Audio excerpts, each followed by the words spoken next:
जय जगन्नाथ आपण समस्त को स्वागतम। वर्तमान चलतु आम मैंने पार्ट 2 रे देखिबा श्री पंडित वीरेंद्र कुमार पंडा ठारू मनीषर खाद्य अहंकार एवं संसार रे सुख दुख उपरे किछि कथा मध्ये रहिछि। चलतु आम मैंने शुणिबा। खाଇବା से माँ मैंने जो अवस्था अच्छा सकाल संध्या पर्यटन खाली से रोषे घरटा भितर पागल प्राय कौन आया सकाल चली रोषे गोटे जड़िया हम 10 प्रकार पुणी बिल तैयारी हम ताले खाइबा बंचुछ ना बंचिया खाऊ खाईदे सकाल संध्या पर्यटन जो हिसाब चलती कौन खाइबी किपर खाइबी कौन खाइबी तार कौन चलती खाइबा बुझेगा। आज आउट बदल आज आप जजमान थे आज आप निष्पत्ति नियंतु आमे माने बंचिबा पाई खाइबा अर्थात आमे एमिति खाद्य खाइबा जहा द्वारा भलरे बंच कहीं आमे खाद्य नारे अनेक अखाद्य खाऊछु बोली आमको खाद्य पाई रोग हो जाए। गुरुबाग खाद्य खाऊछु ताको हजम न करिया पाई अल्कोहल होइछ न से कोन हजम थार आरंभ कर आउ सबटा कहि छेड़ी के जेबे मोर कहबार कथा होछि आमे एपरि खाद्य खाइबा जा सुपाच्य हे किपरि खाद्य खाइबा दरकार काव्य शास्त्रकार कहछि हितभोग मितभोग ऋतभोग खाद्य 3 प्रकार होबा दरकार। हितभोग जहा खाइबा शरीर प्रति हितकारक ताहा खा आमे आम शास्त्र ने आयुर्वेद शास्त्र ने कहछि विपरीत खाद्य खाइबो ना।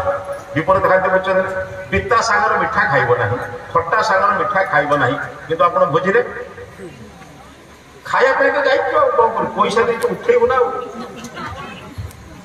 बड़ विचित्र देश हो गला आगे लफाफे पैसा दबा मागे खाए ना कौन ये श्रद्धा आपंकर आगु लोके कहते भाई आउ गोटे भात देवी आउ डाली देवी आउ तरकारी देवी कौन है आप पिला छोड़े मन पकाते एवं आप कहते आउ डाली दे आउ भिकारी मागे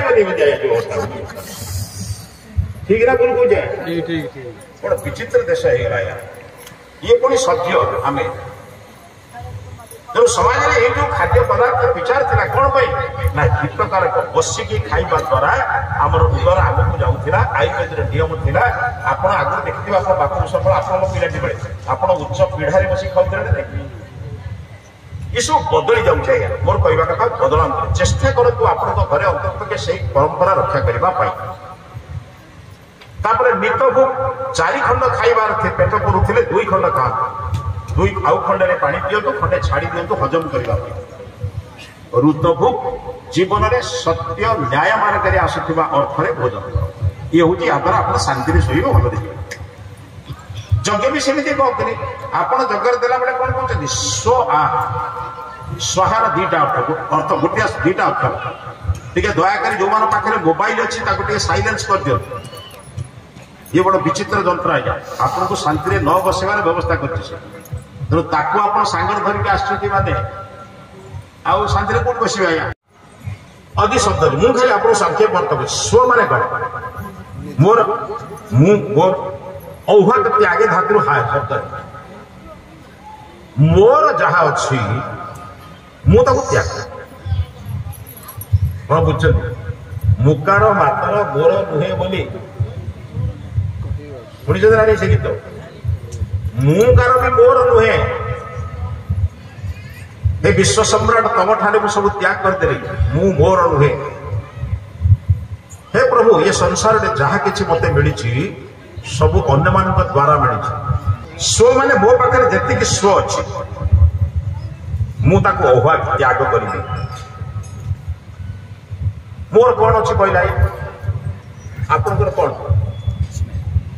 आप घर जानते आप घर जो कागज पत्र जाए घर देखिए टे से जो लेखा आप जो मिलनी ना जो खतियान कौन ओडिशा सरकार ओडिशा सरकार कौन लिखाई जानते मालिक किए ओडिशा सरकार ओडिशा सरकार आप मार्फत देखिए जिते आप जमीन पटापटी सब अच्छी से कौन लिखाई ओडिशा सरकार मालिक आप घर जब सुना खणी भारी घर कर चांस तेणु बुझा दरकार आप किसी ना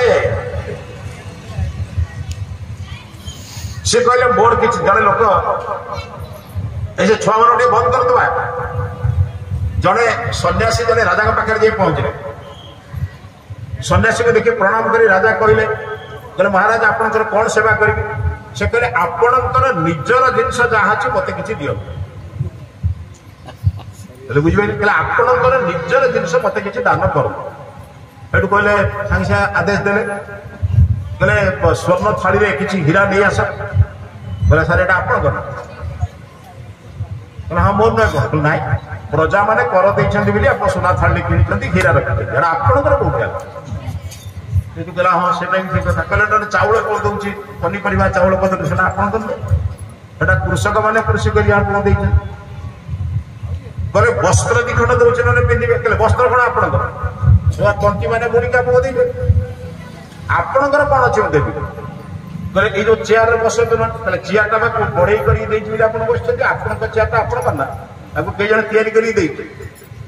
एमती हजार कथा चलता यीशु कहले मोर कौन कहले गोटे जिनस आपण भितर राजा बढ़िया गोटे अहंकार अच्छे मु राजा से मत दियो बुझिपारे तो जो दिन यज्ञ स्व बोले आप अहंकार को आहुति देवे से दिन आपण देह भी यज्ञमय बुझे तो मनुष्य बर्तमान अहंकार दी प्रकार लोक अच्छा माँ मैंने कथा बुझिपारे तो दले अहंकार चिन्ह पड़ती आउ दले अहंकार को चिन्हती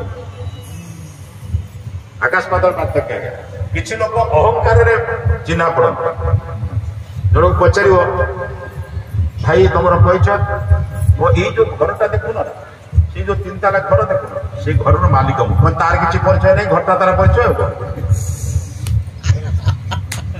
जो ब्लू कलर गाड़ी देखुन ना से मालिक तार किसी परिचय नहीं से गाड़ी का तार परिचय माने गाड़ी बाड़ी ताड़ी बाड़ी यही तरह जहाँ परिचय हो कौन बुझ कि किसी परिचय तो नहीं अरे मोहर किसी परिचय भगवान बुझे तो ये परिचय सृष्टि करतु ये हूँ अहंकार अहंकार माने मु मो अहंकार रे बंची मु राजा मु व्यवसायी पंडित ज्ञानी मु जहाँ कह मो कथा मानवे मो कथा समस्ते शुणे जदि मो कथा के न मानवे ताले तुम सार बसिक मो कथा जब न मानवे मु तुम कथा शुणिबेनी अच्छे ना नहीं आज्ञा ये भाई भाई पृथक होती जो भाई सांगरे बसिक दादारे खेलुले बड़ है कौन हुए कि जाने आगे सांगरे रहते हुए ना ना से सब बिचरा एमती अवस्था हुए जे माँ बाप भी भाग हुए आया जो माँ को छोट छुआ बेले कहूल तो माँ मो माँ नुहे मन अच्छे ना भाई आज्ञा छोट छुआ बेले जदि सान भाई माँ कोल बस जाऊला बड़ भाई टाणी आनी कहूला हे मो माँ तू कहीं बसचु से दी भाई बड़ है बेले कौन हुए तू जानी कह माँ तोर मोर माने माँ को खाया मुझे तू तोर बुझु तो बुझे बुढ़ा बुढ़ी के गोटे मरीगला से तो भागा और जनवरी जनक पाखे सान भाई पाखे फेब्रुआरी बड़ भाई पाखे जदि मार्च आउ फेब्रुआरी है बुढ़ा बुढ़ी 3 दिन उपास करना फेब्रुआरी 28 मार्च 31 ये हूँ अवस्था देश में स्व अहंकार प्रमाण बर्तमान कौटी पहुंचना किंतु भाई मोर टी अवस्था मोर आप अनुरोध अहंकार को चिन्हतु अहंकारी हुंतु नहीं अहंकार को चिन्हतु अहंकार कौटी पैसा रे अहंकार धन रे अहंकार घर रे अहंकार गाड़ी रे अहंकार कौ अहंकार कौन करी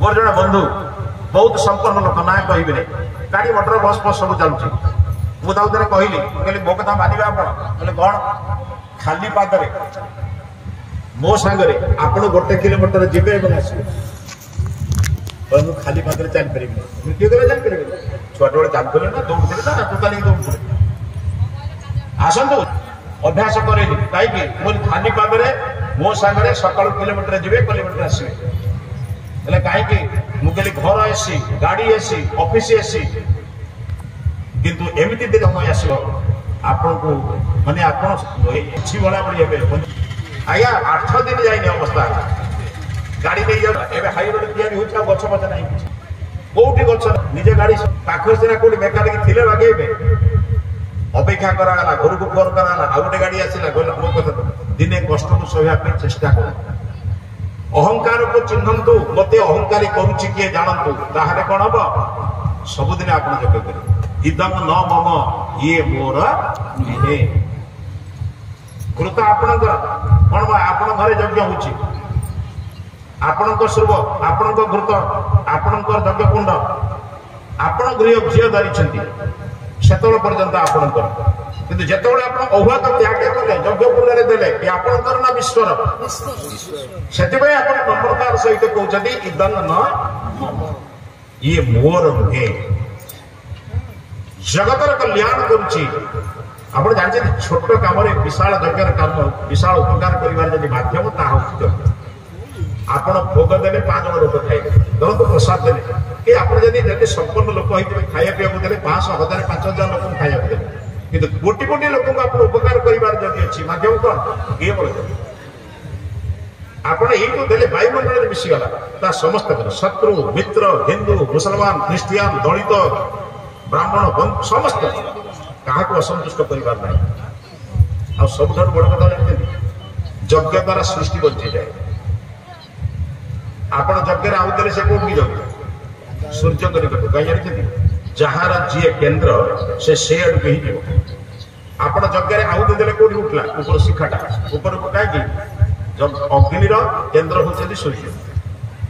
ଆପଣ ଜଳକୁ ଯୋଉଠି ଢାଳିଲେ ସେ ତଳକୁ ଯିବ। କାହିଁକି? ନା ଜଳର କେନ୍ଦ୍ର ସମୁଦ୍ର, ସମୁଦ୍ର ଆଡିକି ସମସ୍ତେ ନିଜ ନିଜ କେନ୍ଦ୍ର ଆଡିକି ଯିବେ ନା। ଆମର ଗୋଟେ କେନ୍ଦ୍ର ଅଛି ଜାଣିଛନ୍ତି? ଆମ କେନ୍ଦ୍ର ମଣିଷ କେନ୍ଦ୍ର କିଏ? ଈଶ୍ୱର। ଆତ୍ମାର କେନ୍ଦ୍ର ପରମାତ୍ମା। ସେଥିପାଇଁ ଭଲରେ ବିଚାର କରିବେ ଆଜ୍ଞା। ଦୁନିଆର ଯେତେ ଦୁଃଖ ସେ କିଛି ଦିନ ପାଇଁ ଆପଣଙ୍କୁ କଷ୍ଟ ଦେବ, କିନ୍ତୁ ଜୀବ ଚିରନ୍ତନ ଦୁଃଖ ଦେବ ନାହିଁ।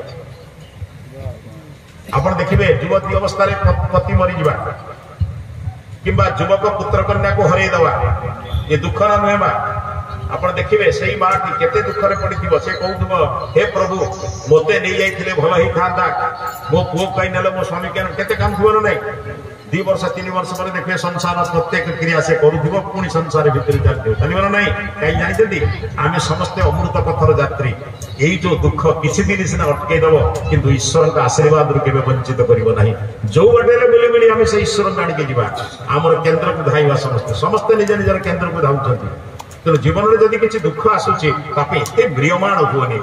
ଈଶ୍ୱରଙ୍କ ଆଶୀର୍ବାଦ ଯିବ। ବିପଦ ପ୍ରଭୁଙ୍କ କଷଟି ପାଷାଣ ପରଖନ୍ତି ତହି ନର ହୃଦ ଟାଣ। ବିପଦ ପ୍ରଭୁ ଆମକୁ କାହିଁ ଦିଅନ୍ତି ଜାଣିଛନ୍ତି? ଆପଣଙ୍କୁ ଟାଣ କର। କଣ ବୁଝୁଛନ୍ତି? ଈଶ୍ୱରଙ୍କୁ ପ୍ରାର୍ଥନା କରିବେନି କେବେ କହିଛନ୍ତି ପ୍ରଭୁ ମୋତେ ଦୁଃଖ ଦିଅ ବୋଲି କହିଛନ୍ତି? ଇଏ ଭଗବାନ ଆଜ୍ଞା ଈଶ୍ୱର କଣ ମାଗିଛନ୍ତି ବା? ଯଦି ଈଶ୍ୱର ବର୍ତ୍ତମାନ ଶଙ୍ଖଚକ୍ର ଗଦାପଦ୍ମ ଧରିକି ଠିଆ ହେଇଯିବେ କହିବେ ଆପଣ ମାନେ କଣ କଣ ଦବାର ଅଛି ଗୋଟେ କାଗଜରେ ଲେଖିକି ଦିଅନ୍ତୁ, ମୁଁ ଭାବୁଛି ଟ୍ରକ୍ ଖଣ୍ଡେ ହେଇଯିବ। ଆଜ୍ଞା ଛୁଆଟି ବେଳେ ବୁଢା ବନ୍ଦ ମାଗୁଛନ୍ତି ମାଗିବା ସରିଲାଣି। ଆଜ୍ଞା କି ମଜା ମାଗୁଛନ୍ତି କି ଏମିତି ସରୁନେ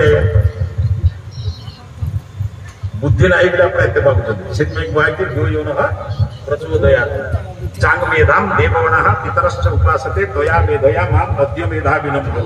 ପ୍ରଭୁ ମୋତେ ବର୍ତ୍ତମାନ ମେଧାବୀ କରେଇଦିଏ।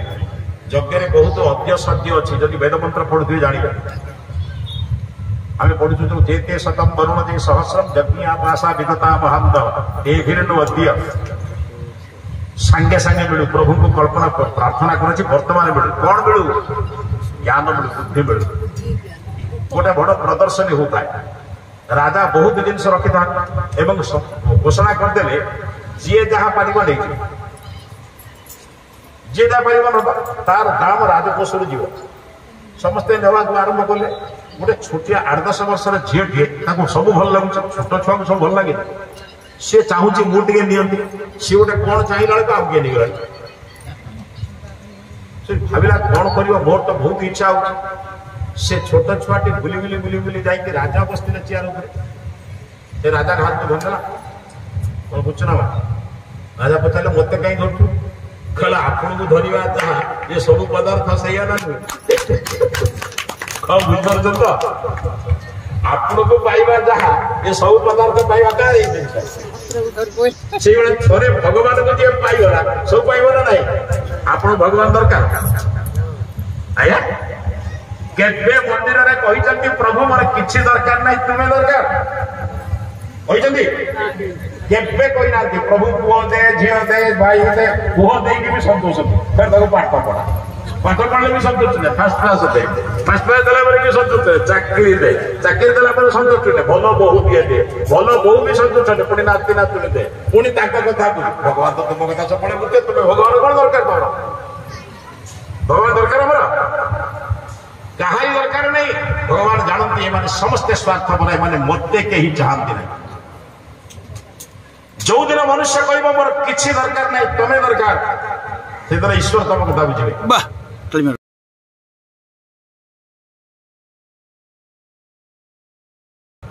ବୁଝିପାରିଲେ? ଛୋଟିଆ ଉଦାହରଣ ଦଉଛି। ଆପଣଙ୍କ ପୁଅ ସ୍କୁଲରୁ ଫେରିଲା, ମା ପଚାରୁଛି, ସେ କଥା ମା ମୋତେ ପାଉରୁଟି କ୍ଷୀର ଦେଇଦେ କି ରୁଟି କ୍ଷୀର ଦେଇଦେ, ଆପଣଙ୍କର ଚିନ୍ତା ଅଛି ଆପଣ ରୁଟି କ୍ଷୀର ଦେଇଦେବେ? ଯଦି ସିଏ କହିଲା ମା ତୁ ଯାହା ଦବୁ ମୁଁ ତାହା ଖାଇବି, ଚିନ୍ତା କାହାର କରିବ? ଏଇଟା ଦିନ ସେ ହବ, ସେଟା ଦିନ ସେ ହବ, ସେଟା ଦିନ ସେ ହବ, ବୁଝୁଛନ୍ତି କି? ଏଇ ଛୋଟିଆ କଥା ବୁଝିପାରିଲେ ତ? ଆପଣ ଯେତେବେଳେ ଚଏସ୍ କରିଦଉଛନ୍ତି ମାର ଚିନ୍ତା ନାହିଁ, ଯେତେବେଳେ ମା ଉପରେ ଆପଣ ପକେଇ ଦଉଛନ୍ତି ଚିନ୍ତା କାହାର ପଡିବ? ଥରେ ଭଗବାନଙ୍କ ଉପରେ ପକେଇ ଦିଅନ୍ତୁ, ପ୍ରଭୁ ମୁଁ ଜାଣିନି ଆପଣ ଯାହା କଲେ ମୋ ପାଇଁ ଠିକ। କଦଳୀ ନଡିଆ ଦିବା ମାଗୁଛନ୍ତି, ପ୍ରଭୁ ମୋ କାମଟା ଶୀଘ୍ର ମେଟା, ଯେମିତି 100 ଟଙ୍କା ଥିଲେ ଖାଇଲେ ଘୁଟୁଛି। ଆମେ ଭାବୁଛୁ କାନ୍ଦିବା ଦରକାର, ବୁଝିବେନି ଖାଇଲେ ଘୁଟିବା ପାଇଁ ଜିନିଷ ଦରକାର। ଆରେ ଭଗବାନ ବିନା ପ୍ରାର୍ଥନାରେ ଭଗବାନଙ୍କୁ କେତେ ଟଙ୍କା ଲାଞ୍ଚ ଦେଇଥିଲେ? ପ୍ରଭୁ ମୁଁ ଜନ୍ମ ହେଲା ବେଳକୁ ମୋ ମାର ଛାତିରେ ମୁଁ ଖାଦ୍ୟ ଦବ, ନହେଲେ ମୁଁ ଖାଇବି କଣ? ମାଗିଥିଲେ? ଆଜ୍ଞା, ଯୋଉ ପ୍ରଭୁ ଜାଣିଛି ଛୋଟ ଛୁଆ କଅଁଳିଆ ଛୁଆ ଦାନ୍ତ ନାହିଁ ଖାଇବ କେମିତି, ପ୍ରଭୁ କୋଉଠି ଖୋଜିବା ଦରକାର ନାହିଁ, ମୁଁ ମାର ଛାତିରେ ମୋର ଖାଦ୍ୟ ଦେଲେ। ଲାଞ୍ଚ ଦେଇଥିଲି, ବିଷ ଦେଇଥିଲି, କଦଳୀ ଦେଇଥିଲି, ଖୁଦାବଂଶୀ କରିଥିଲି, କଣ କରିଥିଲି? ଯୋଉ ପ୍ରଭୁ ବିନା ମାଗିବାରେ ସବୁ ଦେଇଛି, ତାକୁ କଣ କରିବା ଦରକାର? କେବଳ ଗୋଟିଏ କଥା, ପ୍ରଭୁ ଆପଣ କଣ ଦରକାର? ଆପଣ ଯୋଉଦିନ ମୋର ମିଳିଗଲେ ସବୁ ମିଳିଗଲେ, ଆଉ କଣ? ତାହା ହିଁ ଯଦି ଅଭାବ ସ୍ୱାଦ ଇଦନ ନ ମମ, ଇଏ ମୋର କିଛି ନୁହେଁ, ଆପଣଙ୍କର ସବୁ ଆପଣଙ୍କର ରହିବ, ମୁଁ କେବଳ ଆସିଛି ଏଇଠୁ ଯିବି। ମୋର କି ଦରକାର? କିଛି ନେଇକି ଯାଇପାରିବେ? ଆଜ୍ଞା ଆପଣ ନଦେଲେ ବି ଗୋଟେ ଛାଡିବାର ଅଛି, ଆପଣଙ୍କ ହାତରେ ବୁଦ୍ଧି ଥିବ, ପୁଅ ଛାଡ।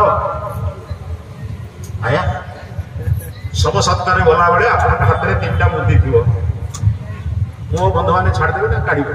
ଆଗ କଢା ହବ କାଢିବା ଦରକାର। ଆପଣ ଦେଇଗଲେ ଆମ ଘର ଗରିବ ଲୋକ ଦେଇଦେବା ଦରକାର ନା କଣ? ମୁଁ ସେ କଥା କହୁଛି। ତେଣୁ ଆପଣଙ୍କର ଶରୀରଟା ଯେତେବେଳେ ଆପଣଙ୍କର ନୁହେଁ, ଆଉ ଏତେ ବ୍ୟସ୍ତତା କାହିଁକି ହଉଛ? ଯାହା ପାଇଁ ଏତେ ସଂଗ୍ରହ କରିଛନ୍ତି ଶରୀର ପାଇଁ, ତ ଏ ଶରୀରଟା ବା ମୋର ନୁହେଁ। ଶରୀରର ଶେଷ ଶଯ୍ୟା ହଉଛି ଷ୍ଟ୍ରେଚର, ଠିକ ନା? ଦିନେ ଷ୍ଟ୍ରେଚରରେ କୁହାହବ, ମନେ ଅଛି ନା? ଆଜ୍ଞା ଟିକେ ମଝିରେ ମଝିରେ ଯେତେବେଳେ ଅହଙ୍କାର ବଢି ଯାଉଛି, ଟିକେ ଡାକ୍ତରଖାନା ଜାଣିଯାନ୍ତି, ବଡ ବଡ ମେଡିକାଲକୁ ଜାଣିଯାନ୍ତି, ସେଠି ଦେଖିବେ କାହା ଗୋଡ ବନ୍ଧା ହେଇଥିବ, କାହା ମୁଣ୍ଡ ବନ୍ଧା ହେଇଥିବ, କି ଅବସ୍ଥାରେ ଥିବ, ଉହା ହଉଥିବେ, କଷ୍ଟ ପାଉଥିବେ, ଅପରେସନ ହଉଥିବ, ଦେଖିବା ପରେ ଭାବିବେ କେତେବେଳେ କିଏ ଜାଣିଛି ମୋ ଭାଗ ବି ଏଇଠି ପଡିଯାଇପାରେ। ହବ ନା ନାଇଁ? ମୁଁ ସ୍ୱାମୀ ପ୍ରଣବାଦୀ ଯେତେବେଳେ ଦେଖିଲି 3 ବର୍ଷ କାଳ ଭାବେ, ପ୍ରଭୁ ଦିନେ ସମୟ ଆସିବ ଆମର ବି ଅବସ୍ଥା ସେଇଆ ହବ। କଣ ବୁଝୁଛନ୍ତି? ସେଥିପାଇଁ ବହୁତ ମହାତ୍ମା କହିଛନ୍ତି, ଯେତେବେଳେ ମନରେ ଅହଙ୍କାର ଅଧିକ ଆସିବ, ଆପଣ ଶ୍ମଶାନକୁ ଯିବେ, ନହେଲେ ଚିକିତ୍ସାଳୟକୁ ପଳେଇବେ। ଶ୍ମଶାନରେ ଦେଖିବେ କେଡେ କେଡେ ଲୋକ ଏଠି ଯାଇଛନ୍ତି, କାହାରି ସତ୍ତା ନାହିଁ। ହିଟଲରଙ୍କ ମା ବହୁତ ଖପୁରୀ ଖୋଜୁଥିଲେ, ମୁଣ୍ଡ ଖପୁରୁଡା ପଡିଲା ପରେ ପଡିଛି, ଖପୁରୀ ଖୋଜୁଛନ୍ତି। ତାକୁ ଜଣେ ଲୋକ ପଚାରିଲା, ପିଲାଟି କଣ ଖୋଜୁଛନ୍ତି? କହିଲେ ମୋ ପୁଅର ଖପୁରୀ ଖୋଜୁଛି। କହିଲେ ତମ ପୁଅ ଖପୁରୀ ପଡିଛି ଖପୁରୀ? କହିଲା ତମ ପୁଅ କଣ ଅଲଗା ଖପୁରୀ ଗୋଟେ? କହିଲା ହଁ, ସେ ହିଟଲର ଦେଶ ଜୟ କରିଛି, ସବୁ ରାଜ୍ୟ ଜୟ କରିଛି, ପୃଥିବୀ ଜୟ କରିଛି। କହିଲା ମା ଏଠି ଭାଇ ୟା ନା ଶ୍ମଶାନ, ସମସ୍ତେ ସମାନ, ଏଠି କମ ବେଶୀ ନାହିଁ। ତମ ଝିଅ ଖିଆ ଦେହ ବୋଲି ବେଶୀ ବାସିବ, ସିଏ ତେଲ ଖାଇଛି ବୋଲି କମ ବାସିବ, ସେମିତି ନାହିଁ, ସମସ୍ତେ ସମାନ। ବୁଝୁଛନ୍ତି ତ? ଦିନେ ସମୟ ଆସିବ ଆମେ ସମସ୍ତେ ଆଦୌ ଚଞ୍ଚା ହେଇନଥିବା କାଠରେ ଶୋଇବା, ହବ ନା ନାଇଁ? ଟିକେ କାହିଁକି ଏତେ ବଢୁଛୁ ଭାଇ? ଆଜ୍ଞା ଆମେ ପଢୁଥିଲେ ଆମ ଇଏ ଆମ ବିଶ୍ୱନାଥ ପଢୁଥିଲେ, ବହୁତ ସୁନ୍ଦର ଭାବରେ ସେ ଶ୍ଳୋକ ଗୁଡ଼ିକ ପଢୁଥିଲେ। ଦିନେ ସମୟ ନସୋଦରୁ ନଜନକୁ ଜନନୀ ନ ଯାୟା, ଦୁନିଆର ଈଶ୍ୱରଙ୍କ ପ୍ରାର୍ଥନା କଲାବେଳେ ଭାବିବେ ନ ସୋଦରୁ ନ ଜନନୀ ନ ଯାୟା, କେହି ନିଜର ନୁହନ୍ତି। କ୍ଷମା କରିବେ, ମୁଁ ସେ ନିଜର ନ କହିକି ଆପଣମାନଙ୍କ ଭିତରେ ବିବାଦ ସୃଷ୍ଟି କରୁନି। ଆପଣ ଭାବିବେ କେହି ନିଜର ନୁହନ୍ତି, ଆମେ କେହି ସାଙ୍ଗରେ ବସିବୁ, ଏ ଅବଶ୍ୟ ବିବାଦ କରିବାକୁ ଆସିଥିଲେ। କେବଳ ଭାବିବେ ସଂସାରର କାର୍ଯ୍ୟ ନିର୍ବାହ କରିବା ପାଇଁ ସମସ୍ତେ ସାଥୀ ହେଇକି ଅଛନ୍ତି। କଥା ବୁଝୁଛନ୍ତି ତ? କ୍ଲାସରେ ପାଠ ପଢିଲା ବେଳେ ଆମେ ସମସ୍ତେ ସାଙ୍ଗ ହୁଅନ୍ତି, ସାଙ୍ଗ ପାଇଁ ଆପଣ ଛାଡି ଦିଅନ୍ତି ଜୀବନ? ବୁଝିପାରୁଛନ୍ତି ତ? आम जो श्रेणी उत्तीर्ण हो कौन पिला पाठ न पढ़ी जो फेल हो जाए आम अटकी जाते जीवन में अनेक एमती सांग आसवे से साथी को नहीं कौन करवा ईश्वर काम करवा बुझिपार तो मु 100 थी स्त्री 100 थिला स्वामी 100 थिला दी जण मिसी गले भी 100 हैला हला नहीं अर्धांग नहीं कुआगला आपण 50 काटिबे से 50 काटिबे किंतु आम घर भीतर बर्तमान 100 रही बोली पार्टी होची ना कोन मु जा कहि मो कथा रे पार्टीटा से होची ना नहीं आपण जदी बुझाते मु जहा कहिबे ता 50 रहिबो आर 50 बिजाता किछि करबे ता बोलते बुझते ना मतांतर अच्छी 50 50 वर्ष 100 आ सबुठारे बेसी पार्टी फुले कहीं बुझी घरे जाने आम गृहस्थ जीवन कहीं नष्ट होची आम गमा पुरुष समझ आउ जड़े उत्तर दब जनकर कथाटा पूरा सरी आउ जड़े कह आरंभ कर बुझीना दिया हम विवाह मंत्र में कौन कहते मम प्रत्येते हृदय दधामि मम चित्तम अनुचितम ते अस्तु मम वाचम एकमना सुशस्व मो कथा को भल भाव शुण विचार कर उत्तर दियो अच्छी ना गोटे प्रवचन में कहली हिंदी रे टिके कहूँ हिंदी रे कहली घी से तेल अच्छा है पर मु कहवा को आरंभ कर दी जन लोक उठी कहले घी ठार तेल भल कि कौन तो मुझे भाई भाई मो कथा टे सरला पर्यंत रख कौन मुझे घी से तेल अच्छा है खाने के लिए नहीं मालिश करने के लिए मो कथा सरिया पर्यंत अपेक्षा कर से आम घर स्त्री अधा कही पुरुष उत्तर पुरुष अधा उत्तर माने अधा सुन अर्धांगी तो ये जो अधा पूरा कथा को शुण पूरा कथा को शुणी सारा पर उत्तर दियो देखिए गृहस्थ एकदम सुंदर भाव चले आमर ये लिखिं सत्यव्रत सिद्धांत अलंकार भारी सुंदर भाव गोटे कथा लिखिं सुंदर रामनाथ वेद अलंकार जो अच्छी वेद प्रवचन वेद वेद अच्छी पढ़ु बहुत सुंदर आर्य समाज पुस्तक अभाव नहीं से लिखिं आप यज्ञ कला बेले कर्पूर घी काठ श्रुभ साकल्य सब गोटे जगार रखिदेवे यज्ञ हम श्रृंखलित भाव केउठी किपरि सज्जित भाव रखिले तेबे जाई यज्ञ हम अर्थ कर्पूर तले रहिबो काठ ता ऊपर खंजा जीवो दीपरु अग्नि नेबे अग्निधान करिवे ताहले अग्नि प्रज्वलित हम आम घरे सब अच्छी किंतु ठीक ठीक बेले आम प्रयोग करूना बोली आम घरे अड़ुआ हुए दीदीटा एसी घरे चली स्वामी स्त्री पार्टी मार लगी झाड़ ओढ़ बहुत घर नहीं बेले बेले घरे दीदीटा एसी लगी झाड़ ओढ़ दिए पार्टी मुंड लगी कबाट देना घर शुणी बापा माँ पाठ नौ कौन मिल अरे भाई जीवन में यज्ञटा को सही कर केतवे जनक कथा को भल शुण हो ठीक अच्छे आज तुम कह ना मुझे थे इंग्लैंड में गोटे दार्शनिक मान सम्मेलन होता जड़े दार्शनिक कहले आम जीवन में आम स्वामी स्त्री के पार्टी लगे एमती असंभव कथा दुनिया एमती कौ पति पत्नी ना टिके अल्प बहुत कौट मतांतर होना होती से कहले आज्ञा आम दी जन बह कर सारापर यज्ञ वेद उठिला आम दी जन संकल्प करूँ तुम्हें कहला बेले मु चुप रही मु कहला बेले तुम्हें चुप रही आमर कौन कि कहीं सी तार कहला बेले मोर काल भाया शुणी जाए मदिर भाया मु कहला सी क्या शुणी जाए आमर कौन कि कहीं कौन जाए अधा कह तेणु आपण भीतर जो स्व अच्छी ओहा कर यज्ञ कला बेले सी हुए ना यज्ञ दी जन कर सारापर आपणकर मन पकाते दी जन किए के दिन भला जुआर है बोधे कि यज्ञ करते सबुदिन परस्पर को नमस्ते करेंगे हम ना नहीं आया सबुदिन आप पिला आप नमस्ते करेंगे आप गोटे जगह यज्ञ कले कर सारा समस्त समस्त नमस्ते कले पिला आप नमस्ते कले आप गुरुजन मान नमस्ते कले या द्वारा समस्ते समस्ते परिवार भीतर गोटे आध्यात्मिक वातावरण सृष्टि घर को यज्ञमय करूँ चाणक्य कहले से घर जिते बड़ होते भी श्मशान सहित समान नवीप्रपाद एककार दमान जो घर को विद्वान साधु सन्त विप्र मान पादर उदक पड़ना अर्थ घर ज्ञानी गुणी लोक मान पाद धुआ पानी जहाँ घरे पड़ पाद धोइले तो पानी पड़ो ना नवीप्रपाद एककार दमान नवेद धूरी रमगर जिता जो घरे सुंदर वेदमंत्र पढ़े वेदमंत्र के पढ़े यज्ञ कले पढ़े ना स्वाहा स्वधाकार विवर्जिता स्वाहा ही कि स्वधा ही आम कौन अग्नि स्वाहा समय के कहूँ यज्ञ कला जो स्वाहानी श्रद्धा शब्द अर्थ हूँ गुरुजन मान भक्ति को श्रद्धा पितामाता सेवा को श्रद्धा करा श्मशान पाठ पढ़ते आपंकर यज्ञ प्रमुख काम आप जहाँ दौरान सब गुड़ाक दे स्वाहा कर दौरान आप द्वारा कौन वायुमंडल शुद्ध हो जगतर कल्याण हो सब श्रेष्ठतम कर्म हूँ यज्ञ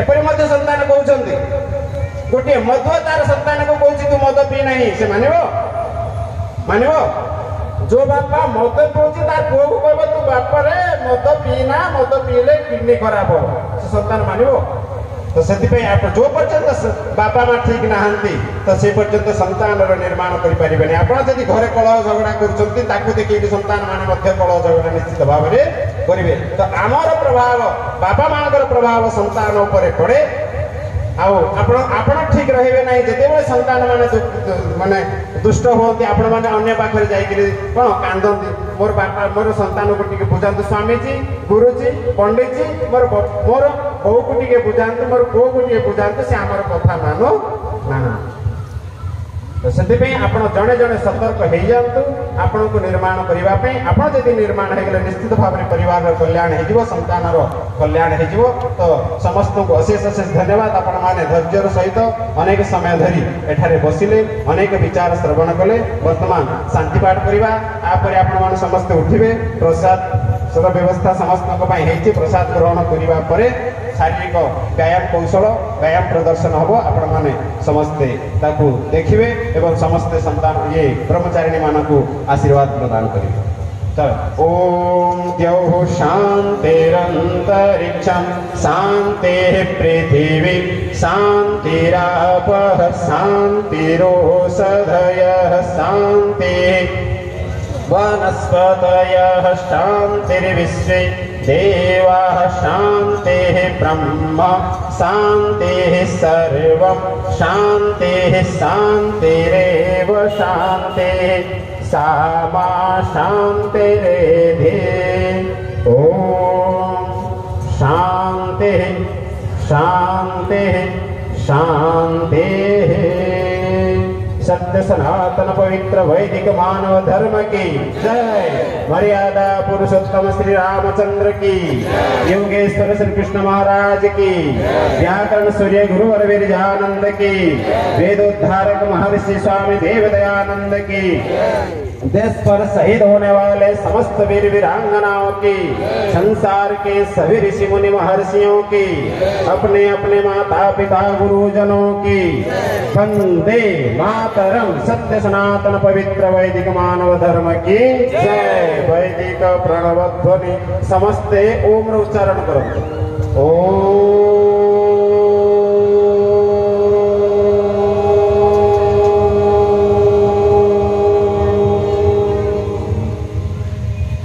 वैदिक अभिवादन समस्त को सादर नमस्ते। या परे आपण माने पार्ट 3 रे देखंतु गुरुकुल आसीथिबा पिला माने किपरि व्यायाम लाठी भाला जुडो कराटे एवं योगासन आदि प्रदर्शन करिवे। पुणी आमे देखाबा नेक्स्ट वीडियो रे। से पर्यंत आपन विदाय नेउची। जय जगन्नाथ।